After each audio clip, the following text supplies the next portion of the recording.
So this morning I want to talk about the very first miracle that occurs in John's gospel.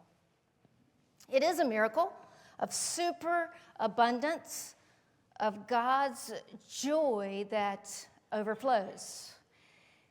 But if we're honest, many of us living in this age and era, if we're honest with ourselves, I think many of us are a little skeptical when it comes to miracles, especially if you grew up in the time that I did, in the time of televangelists. You remember these on TV? And how they would ask for money so that they could perform miracles. And so if you grew up watching those shows like I did, then no wonder we're a bit jaded when it comes to miracles, which is why I like the wisdom of the great Zen teacher Thich Nhat Hanh, who says this: the miracle is not to walk on water. The miracle is to walk on the green earth in the present moment and to appreciate the peace and beauty that are available when? Now. In John's gospel, the very first miracle that takes place, the first miracle he ever performs, is at a wedding at Cana. Now, if you've ever been married, or let's say you've helped marry someone or pulled off a marriage or helped plan it, or you were involved in a very serious way, so much so that you saw what was happening behind the scenes, if this has ever happened to you, then you know what I have learned as a pastor. There's no such thing as a simple wedding. You know, people tell me all the time, I have one coming up this week, this coming weekend, and the person getting married is a friend of mine, and she said to me, it's going to be small, and I really want it to be, this wedding, to be simple. And I don't do this in front of her, but I chuckle underneath my breath or privately, quietly, because there's just no such thing as a simple or stress-free wedding. I don't care, Laura, how small or big the wedding might be. They tend to be anxiety-provoking. They get us kind of stirred up a bit, and I think that is because weddings are a big deal. What's happening at the heart, at the core of a wedding is in that moment, two individuals are trusting love with their lives. And so a wedding is an act of faith. Now imagine for a moment you're involved in a wedding in one way or the other, and about halfway through the reception, people are standing around, lots and lots of people, guests, important guests, they're standing around, they're beginning to get bored, and they're hungry, and they're ready to eat, and they start whispering at one another, and you find out that the wine, or it could be food, or it could be cake, whatever you care about sharing with your guests, it is running out. And you'll do whatever it takes. I don't care. You get up to that wedding planner and you say, I don't care what you have to do, where you do it, and why. You just fix this and get it here, whatever you're needing. Get it here now. And that's what's happening here. That is the kind of moment that is happening right here in John's gospel. And it's early on in John's gospel. We're only at the second chapter. Jesus is still wet from his baptism. Now, he has some of his disciples with him, and he hasn't kicked off his ministry yet. He's just hanging out with his disciple buddies and with his mother at a wedding. And weddings in the first century Jewish world were also a big deal. And they lasted, I don't know if you know this, but weddings lasted, at least the party and the celebration, sometimes 5 to 7 days long. And there was lots of celebrating, lots of dancing, lots of eating and drinking and entertaining. And the challenge of this particular wedding is that everyone in the entire village of Cana would have been invited to the wedding. And many of them, at some point or another, they would have showed up, even if they hadn't RSVP'd. And so the story begins in this way. On the third day of the wedding celebration, the wine did what? Gave out, ran out, which would have been, in a shame culture kind of world, which this was, a huge embarrassment. This would have been a royal embarrassment, humiliating for the host family. The celebration is collapsing here in real time. And it is the mother. Happy Mother's Day, everyone.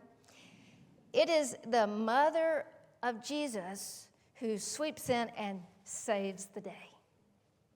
Not Jesus, it's his mother. She notices what's happening here. She notices the problem, and she sets this miracle in motion. And she says to Jesus, say it with me, they have no wine.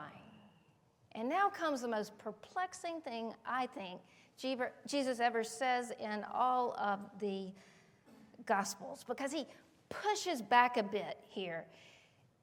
And he says to his mother, you got it right, Deanna. The right tone, your tone was perfect. Woman, by the way, did you know this?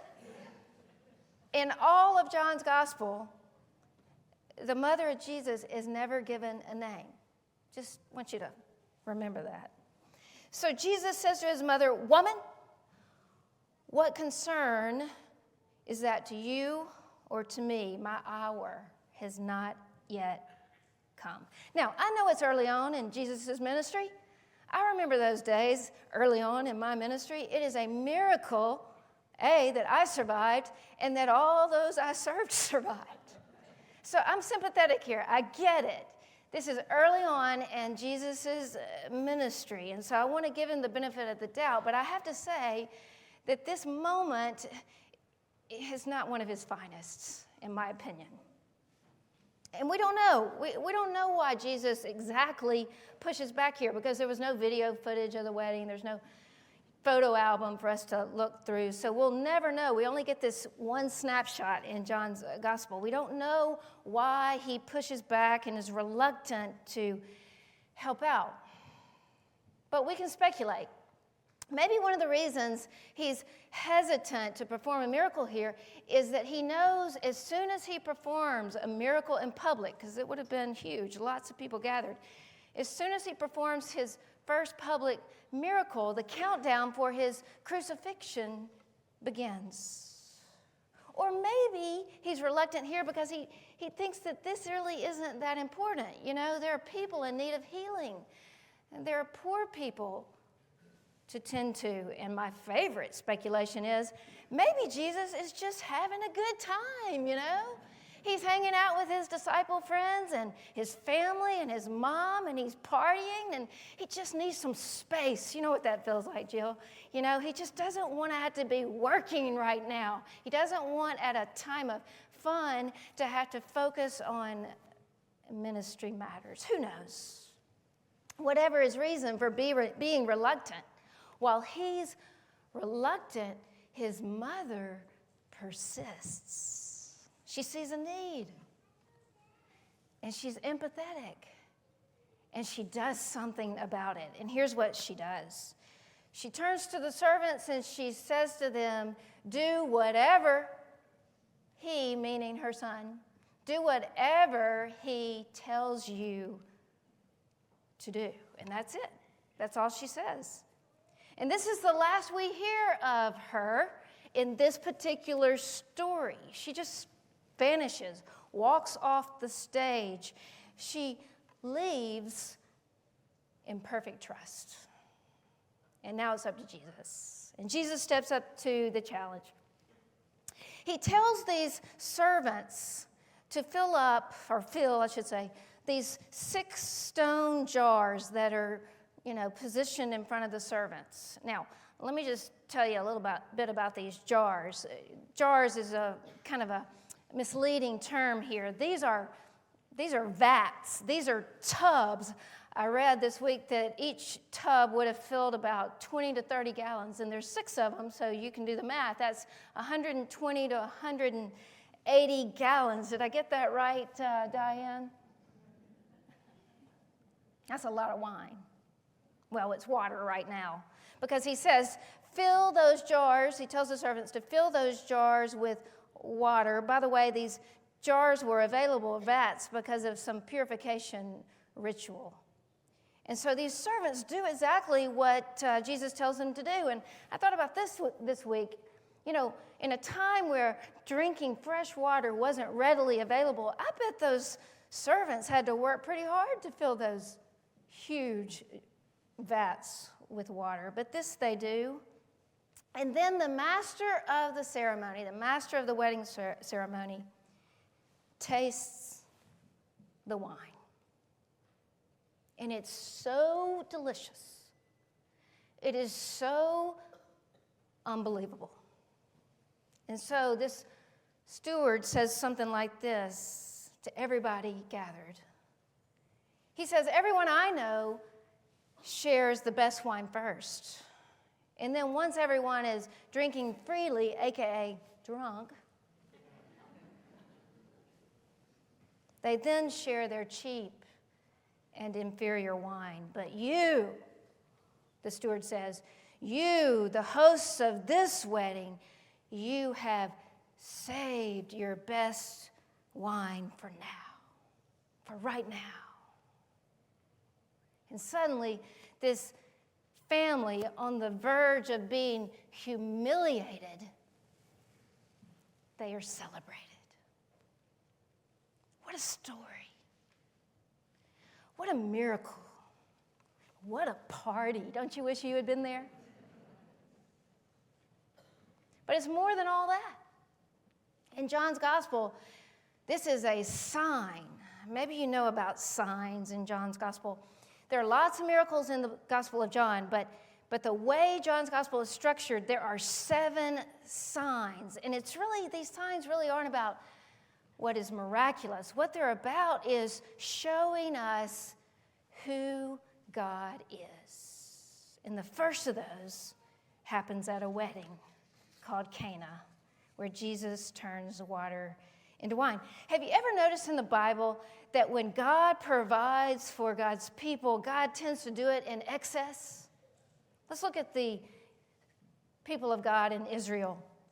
You remember when they are liberated out of captivity in Egypt and they're wandering for 40 years in the desert? God provided daily manna from heaven for them, and then they began to complain because they wanted meat to eat, and God provides. God provided quail, enough quail to cover the entire camp. And in Matthew's gospel, you remember the story of the 5,000 men plus women and children that Jesus feeds from 5 loaves of bread and 2 fish? When everyone had had their fill, there were 12 baskets, 12 bushels of food left over. And in Luke's gospel, these disciples are out fishing, and they've been fishing all night, and they've caught what? Nothing. That's the right answer. Zilch.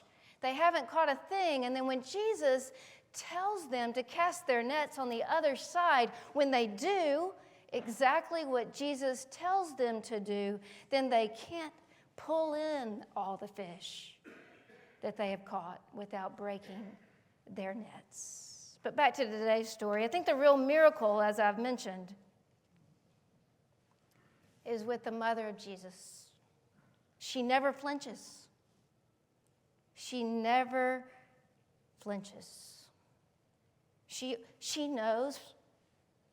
She knows and loves her son more than anyone else in the world. And so she knows. She knows exactly what he can and will do. And so she says, do whatever he tells you to do. You know, it doesn't really matter what the particulars are in your life or in my life. We all know what it's like to run out of wine.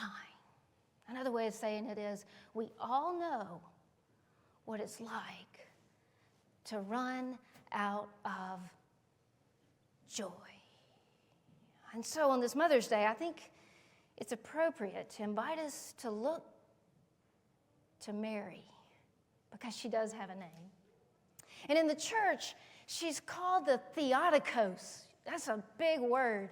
It's right there at the bottom of the screen. I'm going to invite you to say it with me because it's a great word. Theotokos. It just means God-bearer.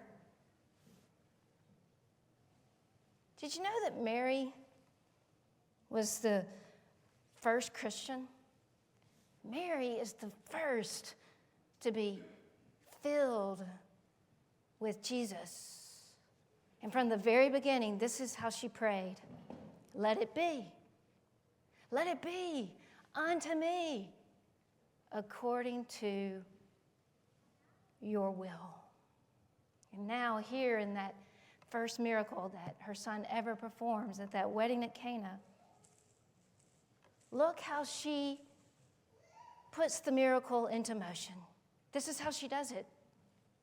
She takes her need to Jesus. And then she gives it to Jesus. And she walks away. She lets it go, and she trusts Jesus to sort it out. The miracle, you see, is not to walk on water. The miracle is to walk on the green earth in the present moment and to appreciate the peace and beauty that are available when? Now. Right now. So be it, and so it is.